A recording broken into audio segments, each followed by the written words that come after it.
Hello and welcome back to the online lecture series. This is part 2 of cellular respiration. I will be covering pyruvate dehydrogenase, the citric acid cycle, oxidative phosphorylation, and fermentation. If you need information on redox reactions and glycolysis, please see part 1 of this lecture. So as a brief recap, cellular respiration is the process of using glucose to create energy. There are aerobic and anaerobic components. The first stage is glycolysis, which literally means sugar breaking, glycolysis. This takes place in the cytoplasm, is anaerobic, and yields 2 ATP, 2 NADH, and 2 pyruvate per 1 glucose molecule. Redox reactions are at the heart of cellular respiration. Here, one molecule loses an electron while another gains it. Essentially, we are ripping apart glucose and harvesting the electrons for the production of ATP energy. We'll see how that happens in this lecture. So let's begin where we left off. We just finished glycolysis, where we oxidized one glucose molecule. We made 2 ATP, 2 NADH, and 2 pyruvate. Now, of course, glycolysis uses no oxygen. But in the presence of oxygen, pyruvate enters a mitochondrion in eukaryotic cells where the oxidation of glucose is completed. Before the citric acid cycle can begin, pyruvate must be converted to acetyl coenzyme A, which links glycolysis to the citric acid cycle. This step is carried out by a multi-enzyme complex that catalyzes 3 reactions. 1. Oxidation of pyruvate and release of CO2. 2. Reduction of more NAD+ to NADH. And 3. Combination of the remaining 2-carbon fragment and coenzyme A to form acetyl-CoA. Let's look step by step. So, here is pyruvate, a 3-carbon organic acid. Notice that carboxyl group in gray, COOH. The H has dissociated away, as acids sometimes do. The enzyme that will move the pyruvate into the mitochondria is called pyruvate dehydrogenase, PDH. So here's another dehydrogenase enzyme. This is a big multi-enzyme complex that catalyzes 3 reactions. First, pyruvate is oxidized, and carbon dioxide is released. Carbon dioxide is the gray portion, CO2. We all know that we breathe in oxygen, but what do we breathe out? Carbon dioxide. Where does it come from? CO2 is a byproduct of the reactions of cellular respiration. Here's the first instance of how we create CO2, carbon dioxide. This is 3 carbons minus 1 carbon that we lose as CO2. So now we've created a 2-carbon acetyl.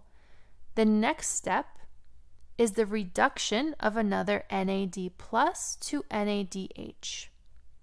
And finally, the remaining 2-carbon acetyl molecule is added to a coenzyme A, creating acetyl-CoA. This acetyl-CoA is what will move into the citric acid cycle. Now don't forget, we had created 2 3-carbon pyruvates at the end of glycolysis. So this process happens twice. From 1 glucose molecule, we created 2 pyruvates.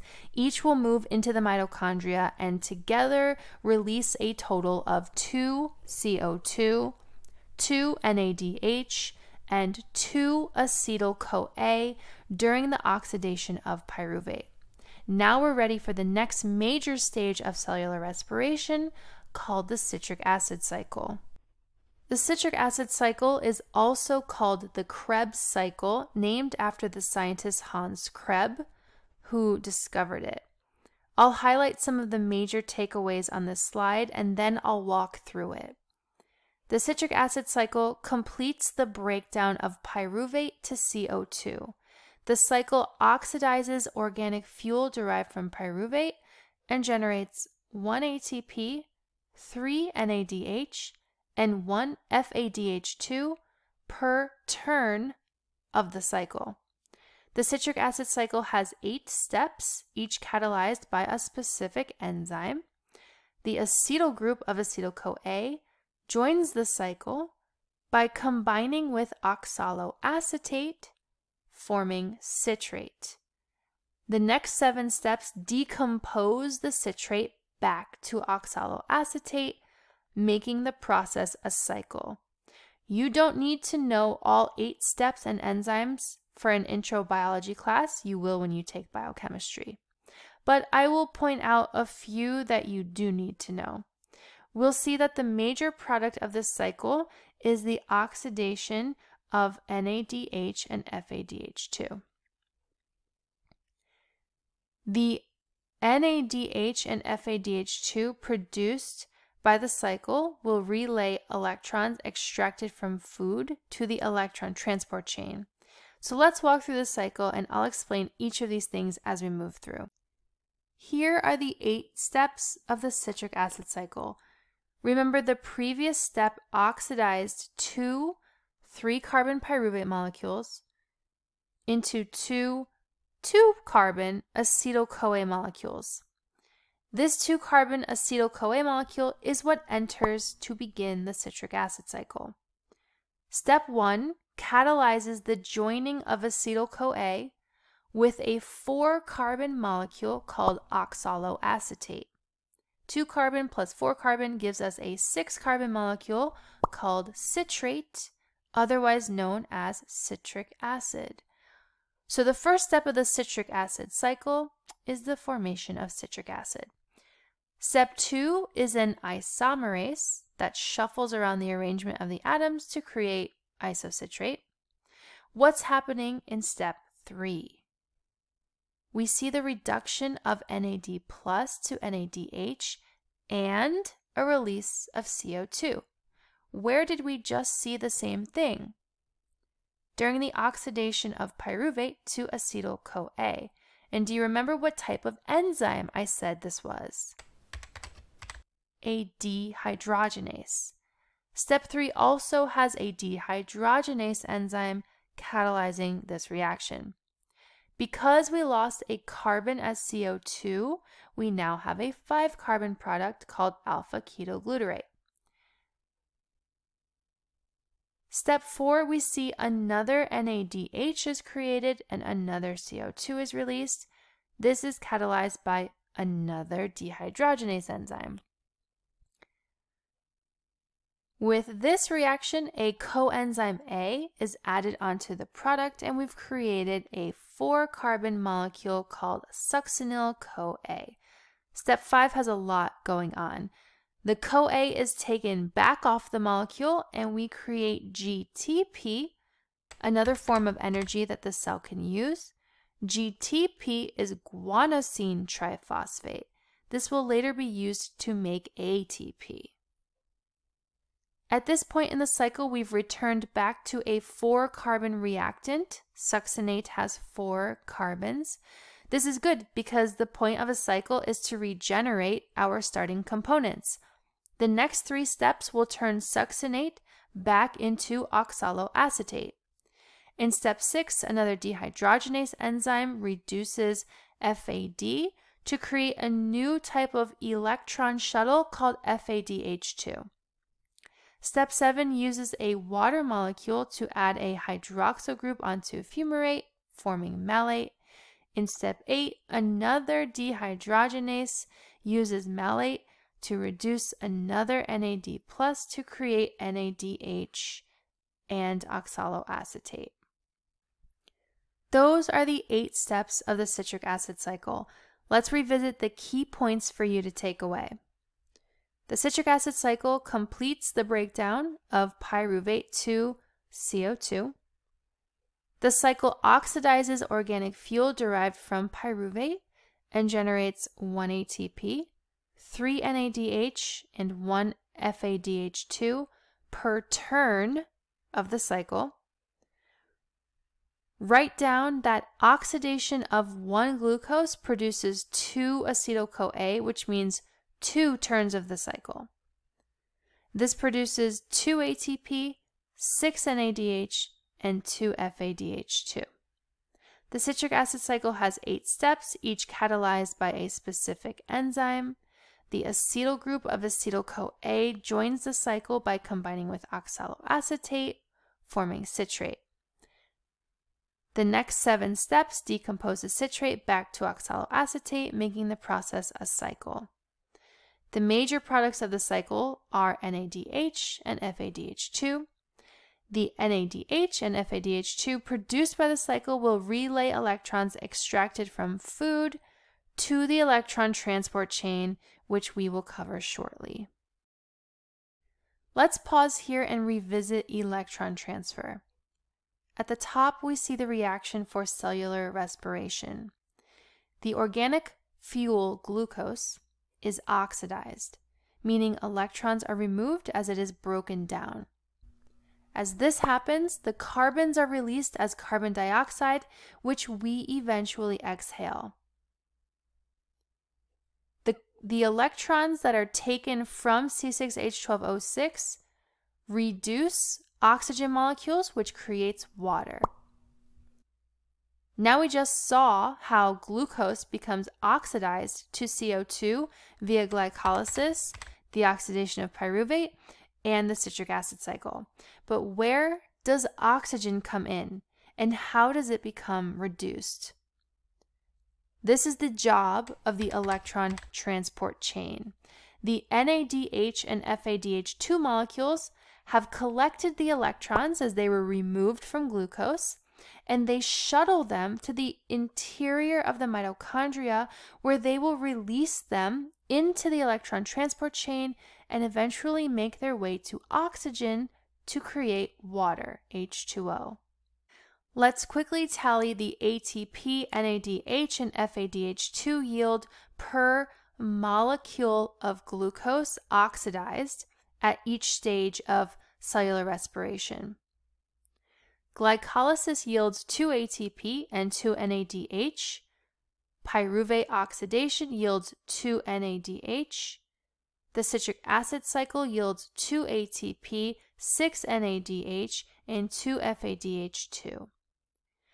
In total, we've made 4 ATP, 10 NADH, and 2 FADH2. Considering the point of cellular respiration is to make ATP energy, we really haven't created much, but we have reduced a bunch of electron shuttles.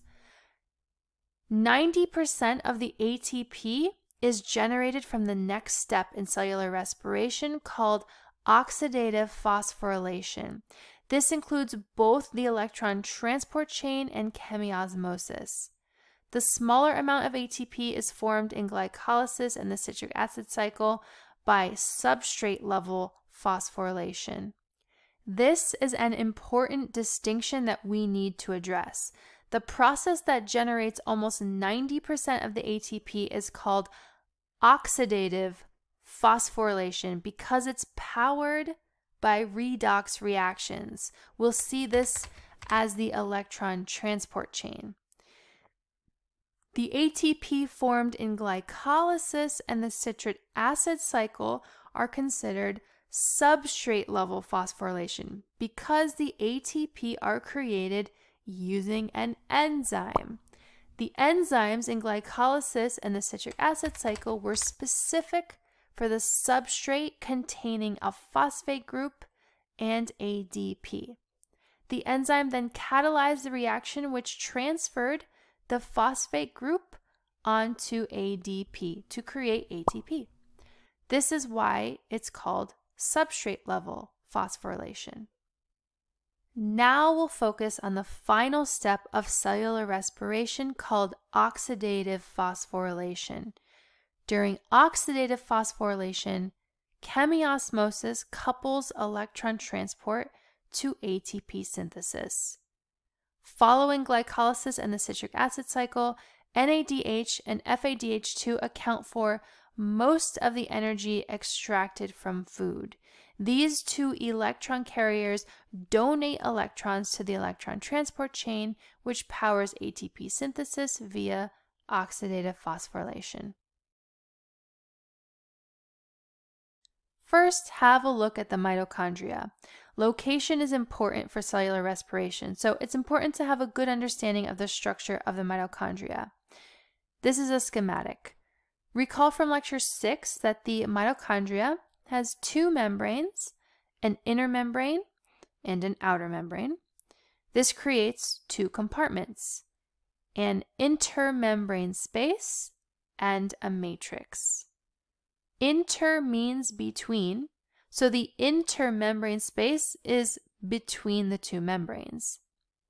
The inner mitochondrial matrix is the central compartment surrounded by the inner membrane. The citric acid cycle takes place in the matrix. Note the 4 protein complexes spanning the inner membrane. These are the proteins involved in the redox reactions of the electron transport chain. We'll also talk about pH. The intermembrane space has a lower pH, making it highly acidic, and this is important in the formation of ATP, as we'll see. So let's begin with the electron transport chain as we follow the pathway of the electron. As we just saw, the electron transport chain is in the inner membrane or cristae of the mitochondrion. Most of the chain's components are proteins which exist in multi-protein complexes. Here are those complexes. There are 4 denoted with the Roman numerals 1, 2, 3, and 4. Notice that these are plotted along a free energy grid. We begin at the top with NADH, which is carrying the electrons to the electron transport chain. NADH is the lowest electronegative component of the chain, meaning it has the lowest affinity for electrons. Each component along this chain is more and more and more and more electronegative, meaning there is an increase in affinity for electrons. This is how the electrons get pulled through the chain. And can you guess which part of the chain has the highest electronegativity? The answer, of course, is oxygen, which is sitting at the bottom of the electron transport chain, waiting to accept those electrons and be reduced to water. Another way to say this is electrons drop in free energy as they go down the chain and are finally passed to O2, oxygen, forming H2O, water. Now remember that these are redox reactions. Oxidation as a protein loses electrons, and reduction as the next component along the chain gains that electron. These electron carriers alternate between reduced and oxidized states as they accept and donate electrons. So again, electrons are transferred from the electron shuttles, NADH or FADH2, to the electron transport chain. Electrons are passed through several proteins, and one special type of protein is called a cytochrome, which contains an iron atom. Here is an image of a cytochrome. Notice the similarity to heme found in hemoglobin and chlorophyll found in plant cells. In this electron transport chain, you can see the cytochrome proteins present in the complexes. Now put a star next to this in your notes. You'll hopefully have noticed that the electron transport chain generates no ATP directly. What it does do is breaks the large free energy drop from food to oxygen into smaller steps that release energy in manageable amounts. Remember these reactions from earlier in the lecture? The energy associated with this reaction would be an explosive release of energy. Cellular respiration breaks this down into smaller, manageable reactions instead. So that was the electron transport chain. Oxidative phosphorylation is both the electron transport chain and chemiosmosis. Chemiosmosis is the main event of this entire process. This is where we are going to make a ton of ATP. But how? How do we make the ATP? Going back to the electron transport chain, NADH released 2 electrons, which are passed through the cytochromes of complexes 1 through 4. The energy released as electrons are passed down the electron transport chain is used to pump H+ proton ions from the mitochondrial matrix into the intermembrane space.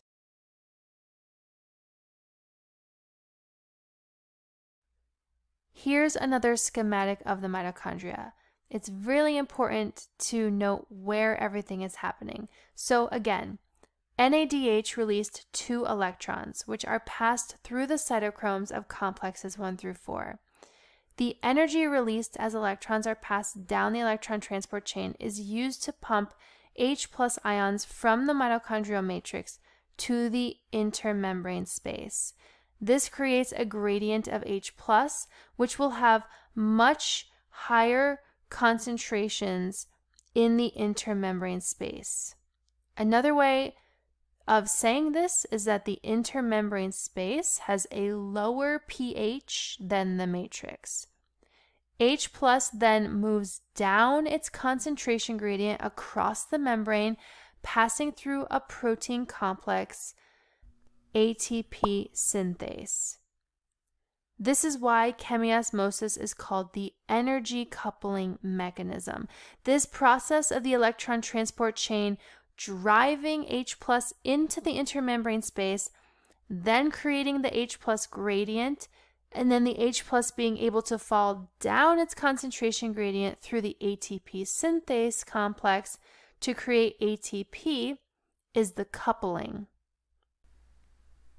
Chemiosmosis is the use of energy in an H+ gradient to drive cellular work. And again, this is the energy coupling mechanism. How does the H+ gradient drive the formation of ATP? I'll show you a visual in a moment. What happens is that the H+ moves into binding sites on the rotor of the ATP synthase enzyme, causing it to spin in a way that catalyzes phosphorylation of ADP to ATP. Here's an image of the ATP synthase complex. This is an example of a transmembrane enzyme because it's located in the inner mitochondrial membrane. Notice that the top part is like a rotor and spins like one too. This rotor has binding spots for H+, and as they bind there, they spin the rotor. Think of it like those revolving doors in fancy New York City hotels and department stores. The people moving through act just like the H+ ions to move the mechanism. Now look at the bottom portion called the catalytic knob. As the H+ moves into binding sites on the rotor of the ATP synthase enzyme, causing it to spin, it catalyzes phosphorylation of ADP to ATP. And that is how chemiosmosis makes ATP. So again, chemiosmosis is the coupling. Certain electron carriers in the electron transport chain accept and release H+ hydrogen ions along with the electrons and pumps them into the intermembrane space. In this way, the energy stored in an H+ gradient across the membrane couples the redox reactions of the electron transport chain to ATP synthesis. The H+ gradient is referred to as the proton motive force, emphasizing its capacity to do work. Here's all of oxidative phosphorylation seen together. First, we have the 4 complexes of the electron transport chain with the cytochromes, which pass along the electrons from NADH until oxygen accepts them, creating water. As the electrons are passed, some of the electron carriers of the electron chain accept and release H+ with the electrons and pumps them into the intermembrane space. This creates the H plus gradient called the proton motive force, which drives the phosphorylation of ADP to ATP. This final step where the redox reactions of the electron transport chain are coupled to the formation of ATP is called chemiosmosis. During cellular respiration, most energy flows in this sequence: glucose to NADH, to electron transport chain, to proton motive force, to ATP. Astonishingly, only about 34% of the energy in a glucose molecule is transferred to ATP during cellular respiration, making about 32 ATP. The rest of the energy is lost as heat, which you feel when you're standing next to someone and measure when you take your temperature. This is a quick side note. You may have heard of cyanide and cyanide poisoning, and if not, here's your introduction to it. Hitler is said to have ingested cyanide before ending his life in his bunker in 1945. A cyanide is a chemical compound that contains the group C triple bonded to N. This group, known as a cyano group, consists of a carbon atom triple bonded to a nitrogen atom. Cyanide is a potent cytochrome C oxidase inhibitor, which is also known as COX, COX. Cytochrome C oxidase is the fancy technical term for complex 4. As such, cyanide poisoning is a form of a type of hypoxia called histotonic hypoxia because it interferes with oxidative phosphorylation. Specifically, cyanide binds to the heme center of COX and thus is a non-competitive inhibitor of it. Remember non-competitive inhibitors from last lecture, they bind to the enzyme at sites other than the active site. COX is an enzyme. Notice that it ends in ACE, cytochrome C oxidase, and it's catalyzing a biochemical reaction, a redox reaction. The binding of cyanide prevents electrons passing through complex 4 from being transferred to oxygen, which not only blocks the mitochondrial electron transport chain, but also interferes with the pumping of a proton out of the mitochondrial matrix, which would otherwise occur at this stage. Therefore, cyanide interferes not only with the aerobic respiration, but also with the ATP synthesis pathway it facilitates.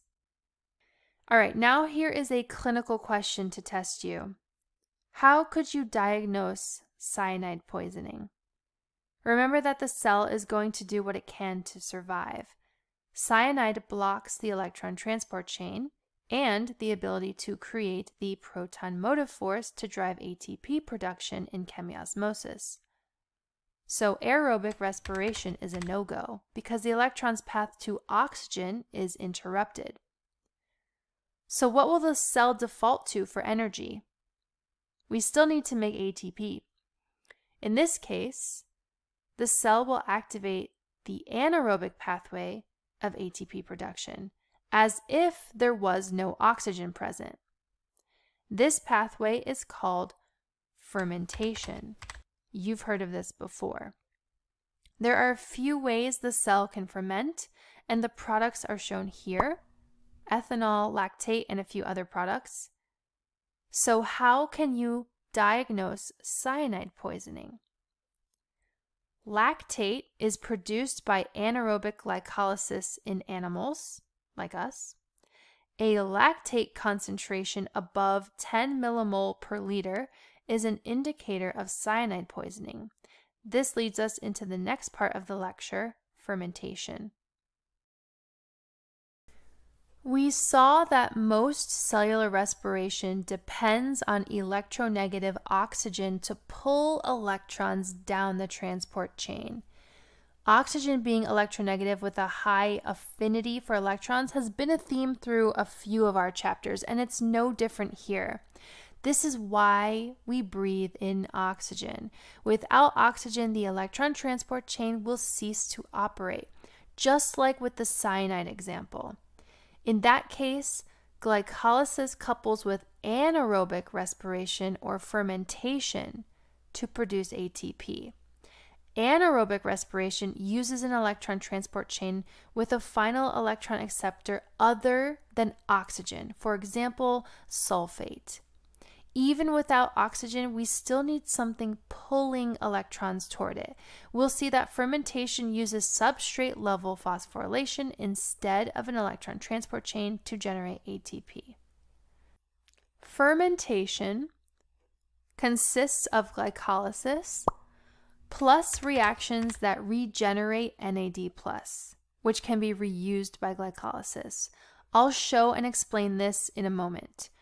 Two common types of fermentation are alcohol fermentation and lactic acid fermentation. Here's this image again comparing aerobic and anaerobic respiration. Fermentation is anaerobic, and don't forget that this occurs in the cytosol. Glycolysis breaks down glucose to pyruvate. Pyruvate is then further oxidized to alcohol and carbon dioxide or lactate. First, glucose is converted to 2 pyruvates during glycolysis, just like we learned earlier in this lecture. Notice the net 2 ATP and 2 NADH produced. This is the only ATP we produce with fermentation. Not very much, right? This is why aerobic cellular respiration with oxygen is so much better. We make way more ATP. In alcohol fermentation, the pyruvate is converted to ethanol in 2 steps. Ethanol is, of course, a type of alcohol. Notice the hydroxyl group on that ethanol. So the first step releases CO2 from pyruvate. Remember, pyruvate is our 3-carbon molecule, so releasing a CO2 makes a 2-carbon product called acetaldehyde.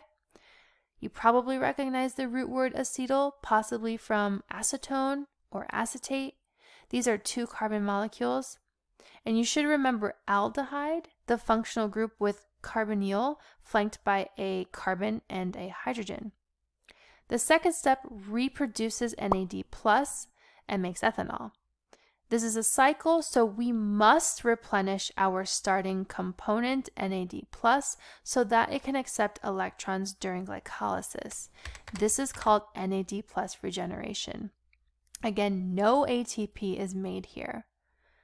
Alcohol fermentation by yeast is used in brewing, winemaking and baking, and even a little bit in kombucha, which is a fermented tea. This is how those products are alcoholic, containing the alcohol ethanol. The organisms ferment the organic sugar source and produce ethanol as the product. Next is this second type of fermentation, lactic acid fermentation.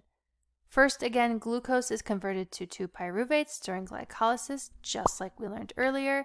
Notice the net 2 ATP and 2 NADH produced. This is the only ATP we produce with fermentation. For lactic acid fermentation, pyruvate is directly reduced to NADH, forming NAD+ and lactate as end products with no release of CO2. Pyruvate is a 3-carbon molecule and the lactate is also a 3-carbon molecule, so no loss of carbon from CO2 here. Again, we've replenished NAD+ for the cycle so that glucose can be oxidized during glycolysis. If the NAD+ wasn't replenished, what would happen? Well, because NAD+ is a reactant of the steps of glycolysis, there would be no glycolysis. No glycolysis, no ATP. No ATP, no energy for cell life. Lactic acid fermentation by some fungi and bacteria is used to make cheese and yogurt, but humans also can use lactic acid fermentation. Human muscle cells use lactic acid fermentation to generate ATP during strenuous exercise when oxygen is scarce. Why is oxygen scarce during, say, aerobic exercise? Well, you're breathing and bringing in oxygen, which gets shuttled through the blood on heme in red blood cells, then delivered to your cells, just like your muscle cells. But intense exercise requires a lot of ATP energy. So those cells utilize cellular respiration to make ATP, and in the process use up all the oxygen. So the environment has low oxygen levels, but you're still exercising and needing ATP. So the cell switches to the only thing it can, fermentation, specifically lactic acid fermentation. The buildup of lactic acid in the muscle cells is what causes soreness. By the way, we see acids written in two ways. Lactate and lactic acid, they're the same thing. Other examples that we saw were citrate and citric acid, pyruvate and pyruvic acid, acetate and acetic acid. Here are alcohol and lactic acid fermentation side by side. Make sure you see the differences and similarities. Both have glycolysis preceding the fermentation, which produces 2 ATP, 2 NADH, and 2 pyruvates. Now we need to regenerate NAD+. In alcohol fermentation, the 3-carbon pyruvate loses a carbon as CO2 and a 2-carbon acetaldehyde is produced, and then reduced, producing ethanol and NAD+. In lactic acid fermentation, the 3-carbon pyruvate molecule is directly reduced by NADH, producing lactate and NAD+. NAD+ is regenerated in both so that it can participate in glycolysis to produce ATP. And just notice that there are 2 pyruvates made from glycolysis, and each goes through this cycle one time. Let's do some inventory and comparing fermentation with aerobic and anaerobic respiration. All use glycolysis with a net ATP equal to 2 to oxidize glucose and harvest the chemical energy of food. In all three, NAD+ is the oxidizing agent that accepts electrons during glycolysis. After that, glycolysis is where things begin to change. The processes have different mechanisms for oxidizing NADH to NAD+, to regenerate NAD+.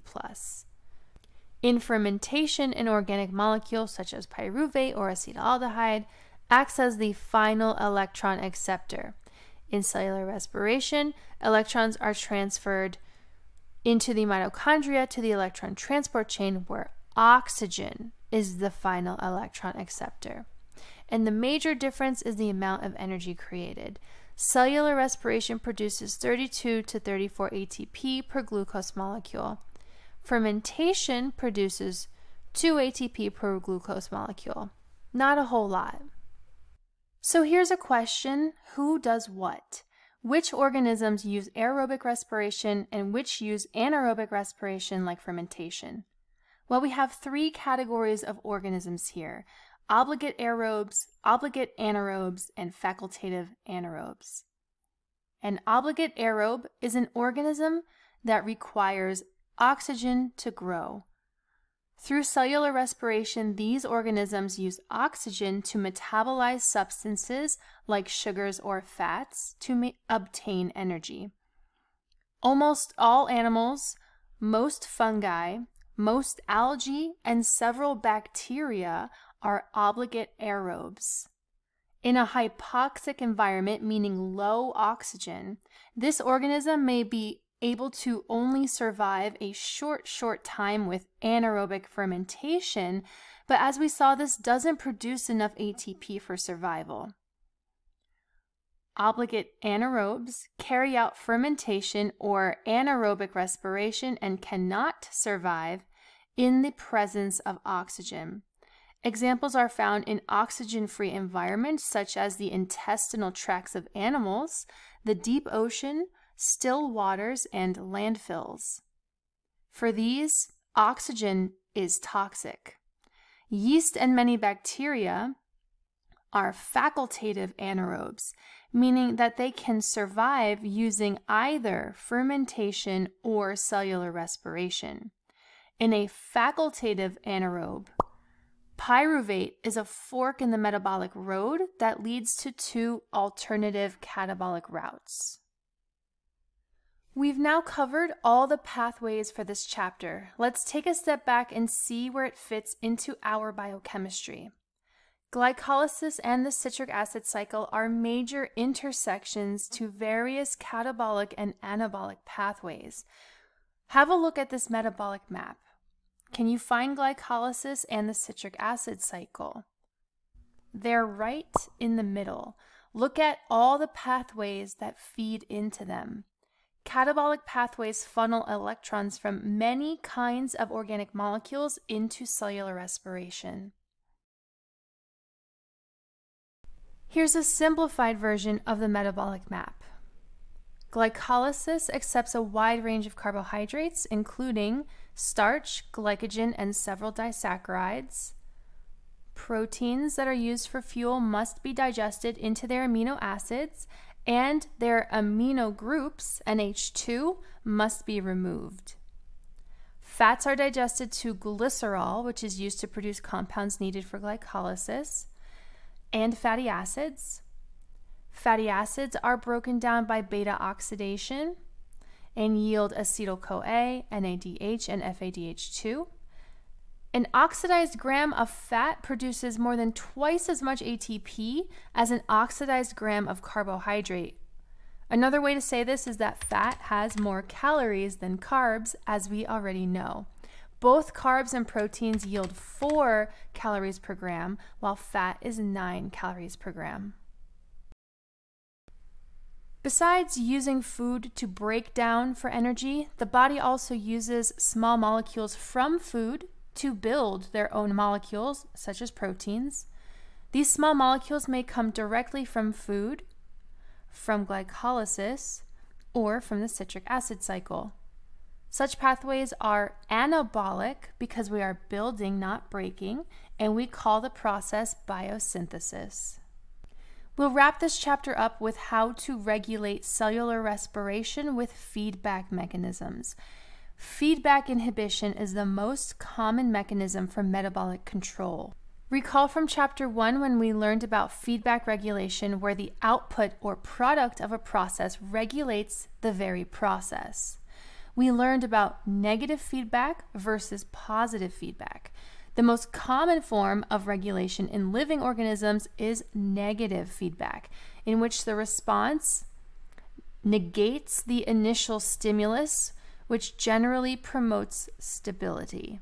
Negative feedback loops in which just the right amount of correction is applied with optimum timing can be very stable, accurate, and responsive. Negative feedback is the most common, and we will find this everywhere in the body, everywhere. Enzyme regulation, hormone regulation, everything. For example, in negative feedback, if ATP concentration begins to drop, respiration speeds up. When there is plenty of ATP, respiration slows down. Respiration is what creates more ATP. So negative feedback will stimulate more ATP to be made when it is low.